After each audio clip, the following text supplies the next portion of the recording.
Y'all, today I wanted to talk to you about the narcissist fantasy.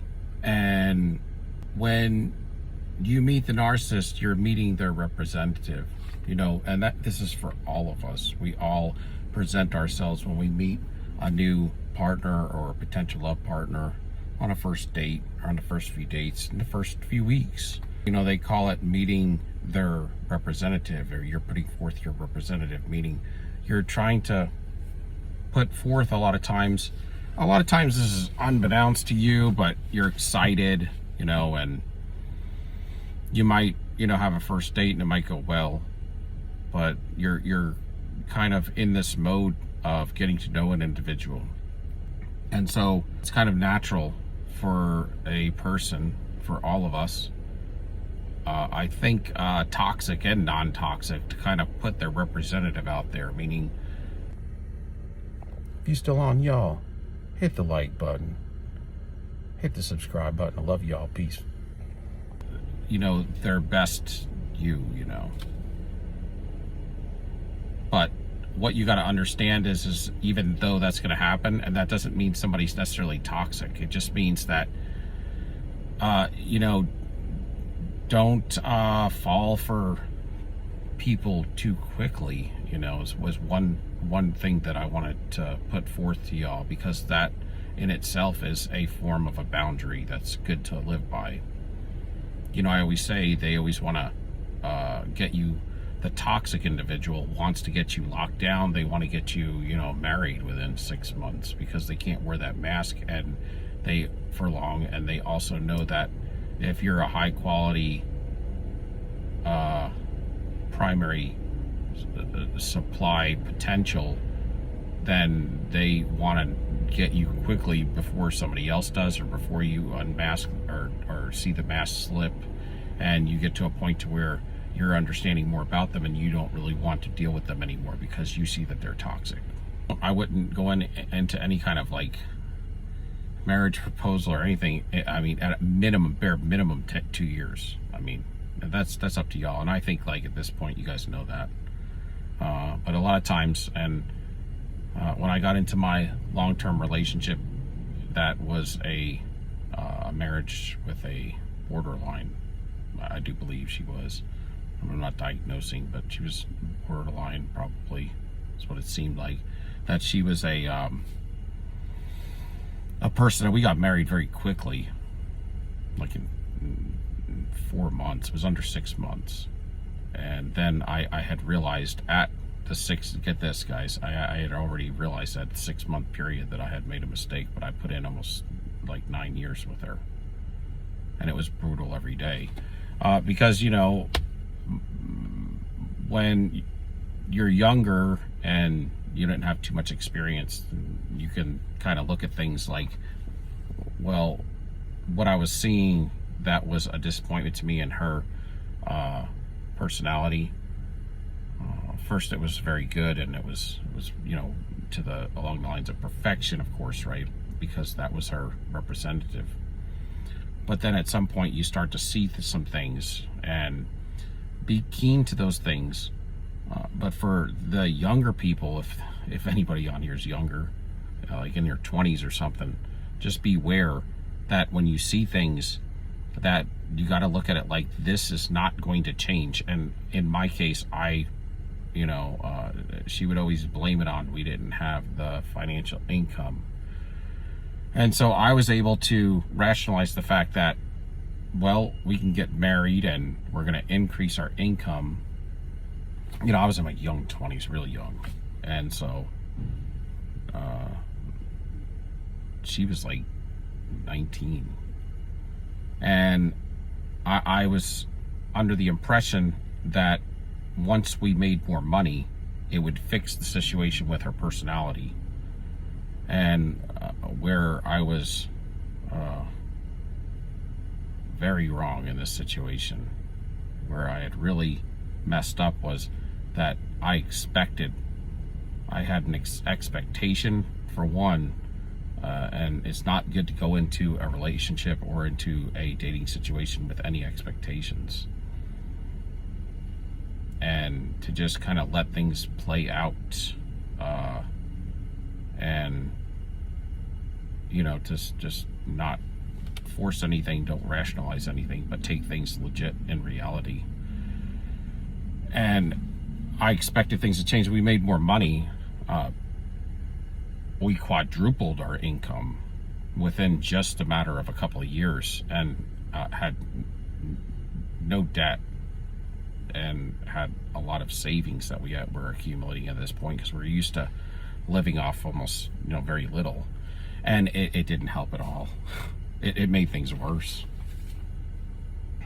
And so one of my points today, from reading relationship books post that marriage, because I wanted to understand more. There was two things that I learned out of reading relationship books. Two things that kept a relationship together or that made a couple successful was, one, that they could back each other up all the time, and number two, that you have to accept what you receive as their individual, and not, if it never changes from today, from the time within that 6-month period that you meet them, like say 6 months down the road, take a snapshot of them in 6 months from down the road, so you'll get out of that representative phase where it's like everything's perfect, okay, and you're starting to see the real them now. You're seeing them on a daily basis. I'm talking about somebody who's seeing them on a daily basis, not a long distance relationship.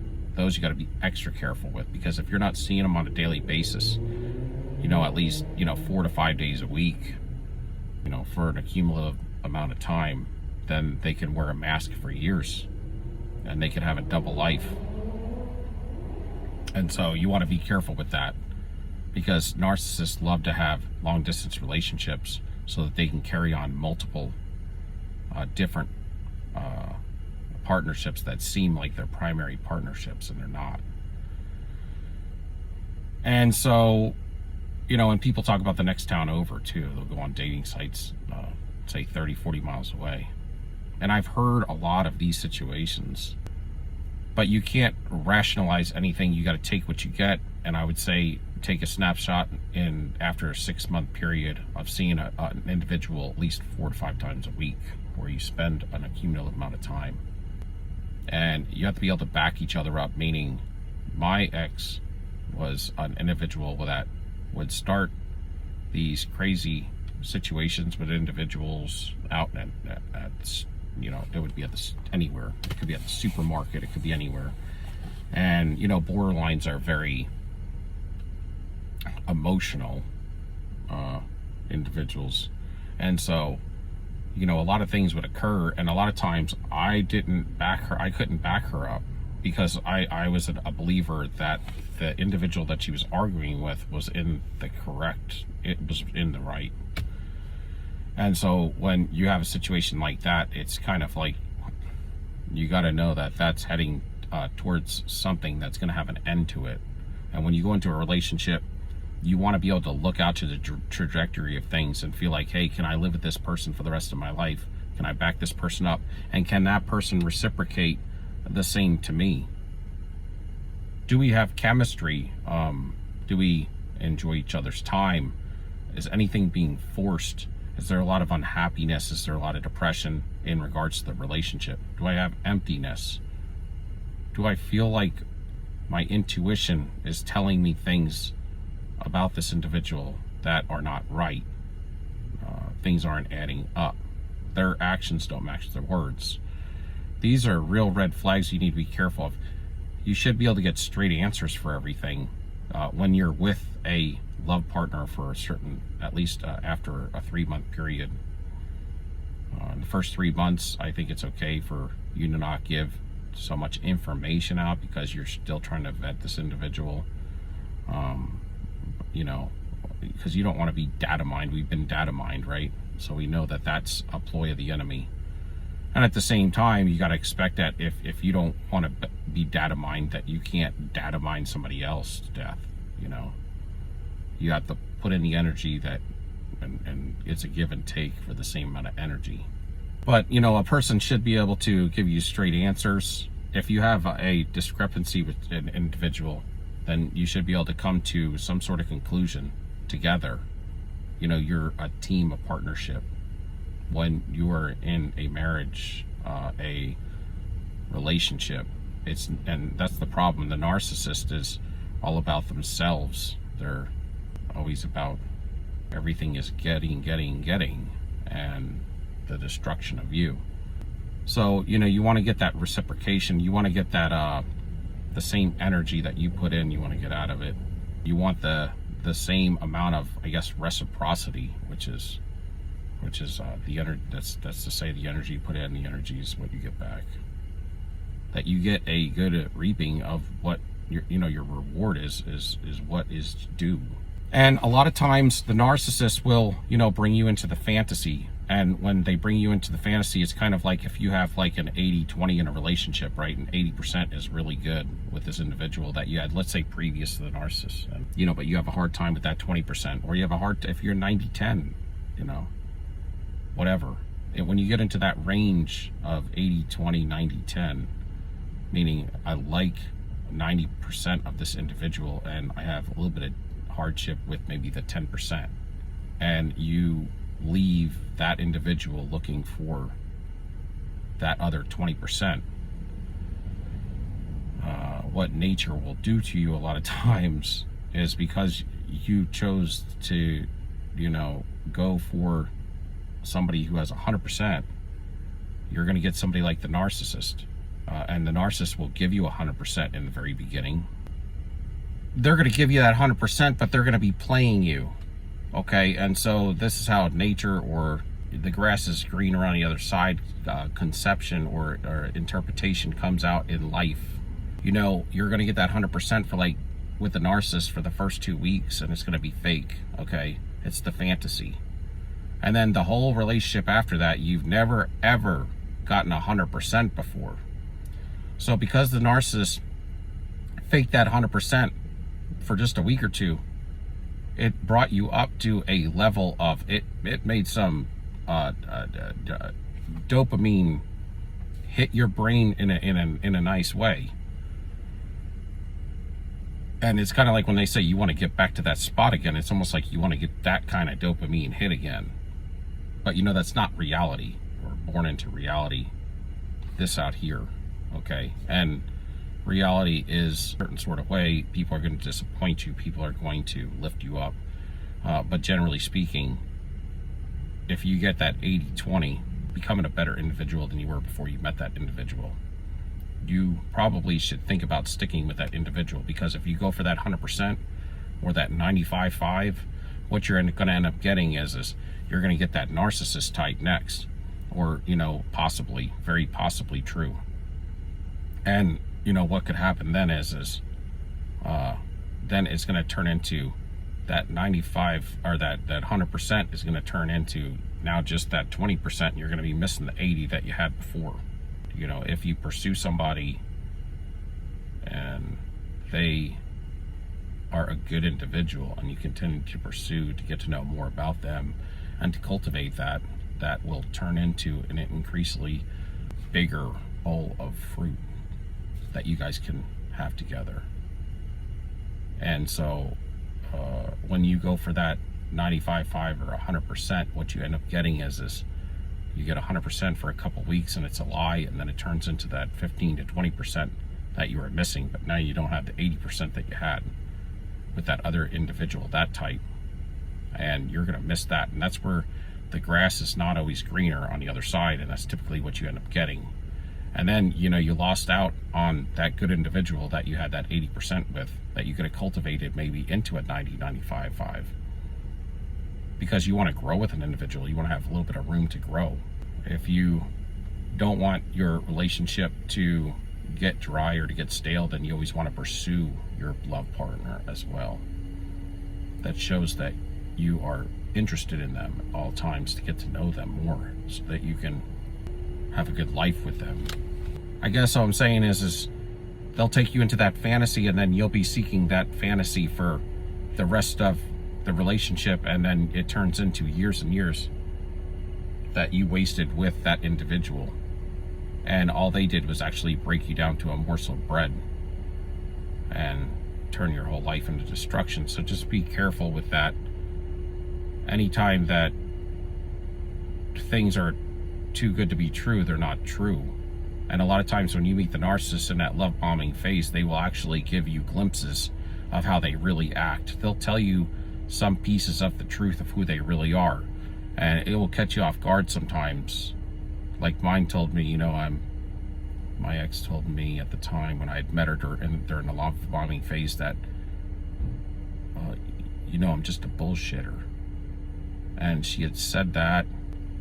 When she said that with pure conviction, I kind of sat back. It kind of was like, kind of getting hit with a left hook or something. I didn't say anything, but I was slow to move. I think she had gotten off the phone or something with somebody and had lied to them or something. I don't know what it was exactly. And I'm nothing but I'm nothing but a bullshitter. Or I'm a real good bullshit artist or something like that. And I don't know if I had ever heard that. I think I'd heard that from a guy before, but never from a female, And so that kind of struck me odd, but, later on, little did I know, she was a hell of a bullshit artist. But, the whole time you can get caught on to that. You experienced the 100%, and now you got to get the 100%. Except it was a lie and a fantasy.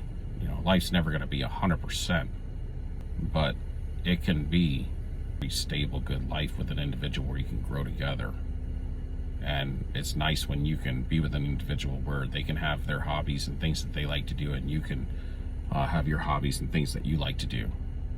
And in a sense, you can have your individual life and be in a relationship, but you have to have that trust to have that. And you can have that. It's kind of like having the independence and have your love partner relationship, your spouse or whatever. You can have both of those things in one conglomerate. But it's not like independence to where you can go be with somebody else. It's just the independence to where you can be your own man, be your own woman, and have your partner beside you that you love, count on, have trust and truth with, and somebody that you can spend the rest of your life with, cultivating good experiences and growth. You can do your things, some things together, and you should have some things that you do apart. And vet friends, vet family, and you got to have those boundaries to where you keep those people out and you keep your circle small, but you do have a support system, people that you can go to, one or two people that you can go to for support, for encouragement, and for a little bit of counseling. But you also have to be available for them when they need counseling. It's that reciprocity. You have to have reciprocity in friendships, in family, and in your relationship.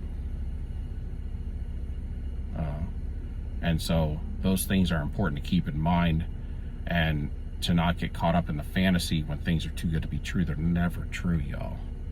And that's where, you can get caught up, and narcissists will make you weak. They're destructive situations. You want to be in reality, and you want to grow in the truth, justice, and your relationship with the Lord, and your relationship with your spouse or your love partner, because that's what it's all about. And that way, if you can focus on being the best you every day that you can possibly be, and push yourself. Folly, I didn't understand narcissism like I do now. And so you got to take the growth and you got to pick up where you are and grow from there. And don't look back. The only thing you look back on is as a reflection.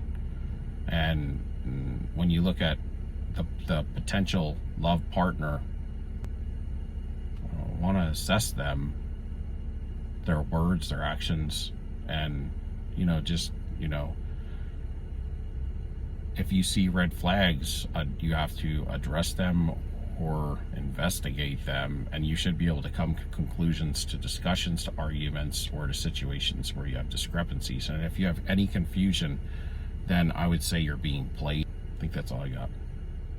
If you're still on, give me a like, subscription, and a thumbs up. Love y'all. Peace. We out.